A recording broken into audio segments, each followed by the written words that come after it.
अस्सलाम वालेकुम नाज़रीन, मैं हूं सैफ अली और वेब पेज एजुकेशन में आपको वेलकम कहता हूं। सोहेल अफजल की बुक अकाउंटिंग क्लास आई का पार्ट 1 और उसका चैप्टर है cash book and rectification of errors.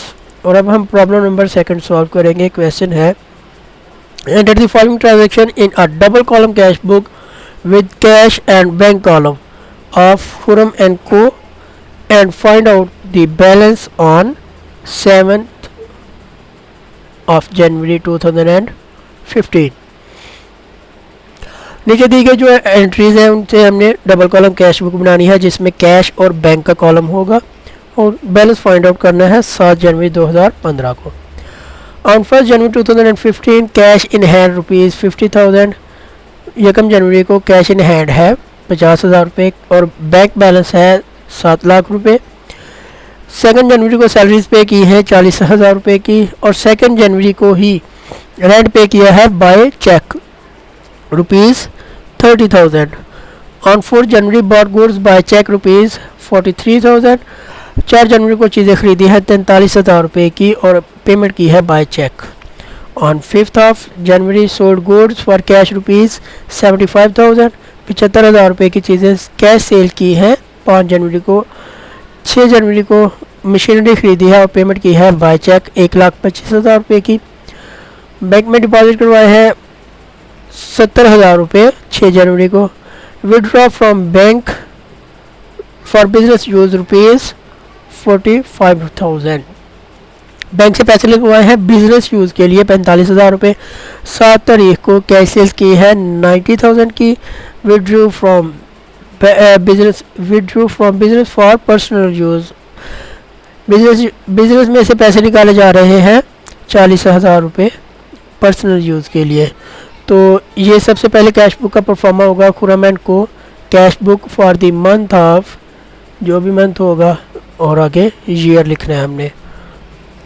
Column होगा डेबिट साइड पे पहले date details voucher number ledger folio cash और बैंक, ये डेबिट साइड हो गई। और क्रेडिट साइड पे भी यही होंगे date details voucher number ledger folio cash और बैंक। कैश इन हैंड है तो डेबिट साइड पे हम लिखेंगे बैलेंस ब्रॉट डाउन और 50,000 कैश है और 7 लाख बैंक बैलेंस है। और 2 of January paid salaries for rupees 40,000। तो सैलरीज पे की है तो कैश क्रेडिट हुआ है तो इधर क्रेडिट साइड पे हम लिखेंगे सैलरीज और amount 40,000 cash. Paid rent by cheque, अब रेंट पे किया है और बाय चेक किया है तो 2 को ही इधर रेंट लिखेंगे और बैंक से 30,000 रुपये लेस कर देंगे, यानी कि क्रेडिट साइड पे बैंक वाले कॉलम में 30,000 रुपये लिखेंगे। आगे 4th of January bought goods by cheque rupees 43,000। तो चीज़ें परचेज़ की है तो इसकी वजह से बैंक क्रेडिट हुआ है, इधर लिखेंगे परचेजेस अकाउंट और 43,000 रुपये इधर ऐड कर देंगे। फिर sold goods for cash rupees 75,000।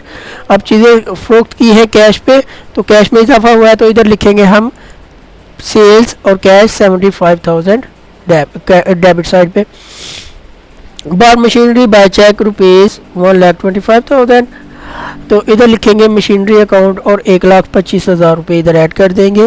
Credit side पे डिपॉजिट इनटू बैंक रुपीज़ 70,000 तो इसकी कंट्रा एंट्री होगी। एक तरफ से कैश कम हो रहा है तो दूसरी तरफ कैश बैंक अकाउंट इंक्रीज हो रहा है। तो हम पहले बैंक अकाउंट में लिखेंगे, इधर डेबिट साइड पे लिखेंगे कैश और बैंक के कॉलम में लिखेंगे 70,000 और लेजर फोलियो में लिख देंगे सी स्टैंड फॉर कंट्रा एंट्री। इधर क्रेडिट साइड पे भी हम यही करेंगे, बैंक लिखेंगे और कैश में 70,000 रुपये लेस हो जाएंगे। नेक्स्ट एंट्री है withdrew from bank for business use, ये भी कंट्रा एंट्री होगी क्योंकि बैंक से पैसे निकलवा रहे हैं बिजनेस के इस्तेमाल के लिए तो कैश में इजाफा हो रहा है और बैंक में कमी हो रही है। तो हम एंट्री करेंगे, पहले इधर बैंक लिखेंगे और कैश के कॉलम में लिखेंगे 45,000 रुपये